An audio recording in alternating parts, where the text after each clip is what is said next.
ಒಬ್ಬ ಆತ್ಮೀಯ ಮಿತ್ರನನ್ನು ಕಳೆದುಕೊಂಡ್ವಿ. ನಾನು ಕಳೆದುಕೊಂಡೆ. ನನಗೆ ಆತ್ಮೀಯ ಮಿತ್ರ ಮತ್ತು ಆತ್ಮೀಯ ಕವಿ, ಆತ್ಮೀಯನಾದಂಥ ಸಾಹಿತಿ ಅಂಥವನ್ನೊಬ್ಬನನ್ನು ಕಳೆದುಕೊಂಡದ್ದಕ್ಕೆ ದುಃಖವಾಗ್ತದೆ.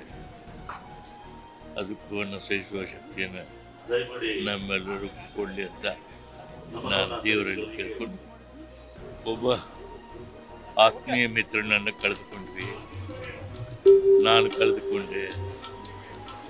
ನನಗೆ ಆತ್ಮೀಯ ಮಿತ್ರ ಮತ್ತು ಆತ್ಮೀಯ ಕವಿ, ಆತ್ಮೀಯನಾದಂಥ ಸಾಹಿತಿ ಅಂಥವನ್ನೊಬ್ಬನನ್ನು ಕಳೆದುಕೊಂಡದ್ದಕ್ಕೆ ದುಃಖವಾಗ್ತದೆ. ಅದಕ್ಕೂ ಅನ್ನು ಸಹಿಸುವ ಶಕ್ತಿಯನ್ನು ನಮ್ಮೆಲ್ಲರೂ ಕೊಡಲಿ ಅಂತ ನಾನು ದೇವರಲ್ಲಿ ಕೇಳ್ಕೊಂಡು. ನ್ಯೂಸ್ ಫಸ್ಟ್ ನಿರ್ಭೀತಿಯಿಂದ ನಿಮ್ಮ ಪರವಾಗಿ.